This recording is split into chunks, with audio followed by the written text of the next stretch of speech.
Hello everyone, today we'll take a look at the best budget DSLR cameras in the market for 2021. I made this list based on my personal opinion, and I'll try to help you find the right one for your needs. To see the most up-to-date prices and find out more information about these DSLR cameras, you can check out the links in the description below. Before we start, I have a question for you guys. Which camera are you using right now and what is your opinion on it? Let me know in the comments. Number 5. Nikon D5600. The most features. Starting off, we have the Nikon D5600. It's pretty affordable, convenient to use, and has all the features needed to make your photography experience much more enjoyable. Let's check it out. I have to praise the camera's live view autofocus performance, which was super responsive and just awesome in every aspect. Quick and powerful, reaching the levels of a mirrorless model here. It also combines well with the performance of the LCD screen with the touch controls. Just tap on the screen and it focuses automatically. One of my favourite features of this camera is the snap bridge feature that works well with all modern smartphones out there. I should state that the amount of detail captured by this camera is just perfect right to the corners of the frame, even while combined with a lacking lens. The white balance and exposure levels of this camera are celebrated as well, and the autofocus combined well with everything to make it pleasant. The Nikon D5600 is packed with the 24.2 megapixel APS-C size CMOS sensor that we've seen in other Nikon cameras on our lists because it's just so good. The low-pass filter is just excellent as well, and it provides a nice sensitivity with clarity and no noise at all. Packed with a great starting lens, you'll have a lot of fun with this camera, especially outdoors. Number 4. Nikon D3500. Best for beginners. Moving on, we have another great product by Nikon, the D3500. This one is a great camera that offers amazing features along with excellent picture quality. It's very easy to use and feels very comfortable in the hands. I should also mention that the battery life of the D3500 is just amazing and can take up to 1,550 shots. It has many other superb features that you might want to look at. It is a light, small and capable camera that offers a lot. It has a beautiful design, and it has a redesigned button layout on the rear that handles well the accidental pressing of buttons that you didn't mean to. This camera has a 24.2 megapixel APS-C CMOS sensor and an ISO range of 100 to 25,600. It can shoot continuously at 5 frames per second and is capable of full HD 1080 by 60 pixel video shooting. It has plenty of picture control options. There are 7 modes: vivid, standard, monochrome, neutral, landscape, flat, and portrait. When it comes to battery life, this camera has one of the best battery lives. It can last you for days if you shoot through the optical viewfinder. In conclusion, I'd like to say that this camera does a great job for beginners and for everyone who likes DSLR cameras. You should check it out and see if it fits your needs. Number 3. Canon EOS Rebel SL3. The most versatile. Canon is one of the biggest camera manufacturers in the market, and it's one of the oldest ones to still be in the game. I can say that the company has delivered some super solid cameras throughout the years, especially in the last few years, where none of its models have been amiss. The company's best entry-level or beginner-focused model for this year is the Canon Rebel SL3. This small and lightweight DSLR comes with a great performance and an interesting set of features that'll make this camera super attractive to anyone, but especially beginners. The Canon Rebel SL3 is a nice autofocus system which performs excellently despite being pretty dated by now. It packs a 9-point autofocus system that's arranged in a diamond pattern, good for most cases, but isn't the best for moving objects or super close shots. The dual-pixel CMOS AF system allows you to position the AF point in 3,975 different areas around the screen for better performance.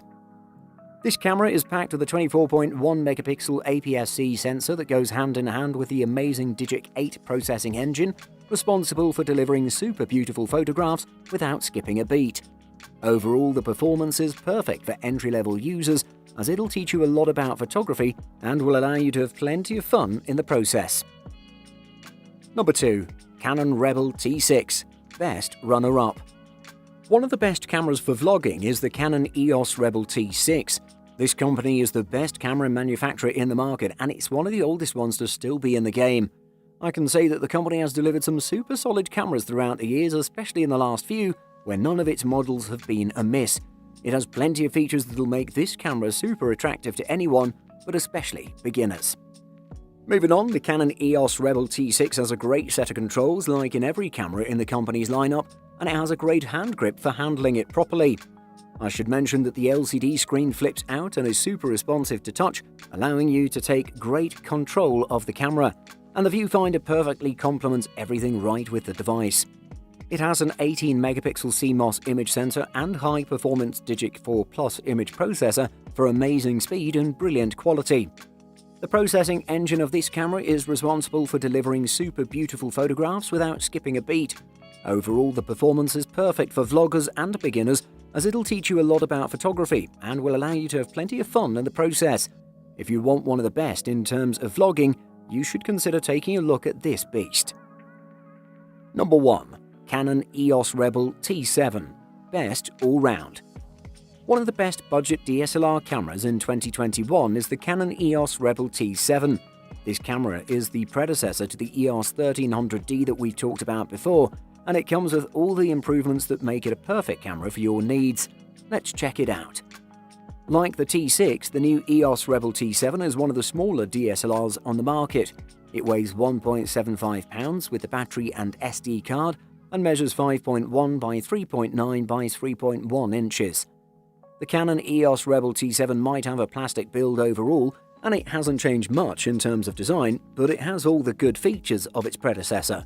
For example, the super deep hand grip that has some nice texture to it. One of my favourite things about this camera is that it has a great body balance and works great even when combined with super heavy telephoto lenses. The autofocus system is the same as on its predecessor, a classic but exceptional 9-point autofocus system that's done wonders and will continue to do so. The most important thing about this camera is its amazing 24.1 megapixel APS-C CMOS sensor that delivers some exceptional detail. The noise is controlled perfectly and the dynamic range is perfect overall, the best for its price. Buying guide. Focus system. After the ISO range, you should check out the focus system of the camera in question, since it'll present the accuracy needed to shoot in such circumstances. It doesn't matter if you have the perfect ISO range or the best sensor on the camera, the results will be subpar if your camera can't focus properly on the subject. So choose the camera with the best autofocus system that your money can afford. Don't just choose the system that has the most focus points, but preferably ones that have cross points or hybrid systems that combine the best of both worlds. Price. The biggest mistake those who buy a camera can make is to choose the most expensive body and the rest of the money spent on some inexpensive lens. This is the wrong decision. If you want to get great high-quality images, you need a really good camera lens that can cost even more than your camera sometimes. Ergonomics. This is an understated element of cameras. If at all possible, try before you buy. Make sure a camera fits comfortably in your hand and that it's not so heavy that you won't want to carry it around with you. A camera you buy should offer quick accessibility to the most commonly used functions, and menus should be simply structured, logical, and easy to learn. Much of this is subjective, so we recommend getting hands-on with different models if you have the opportunity to do so.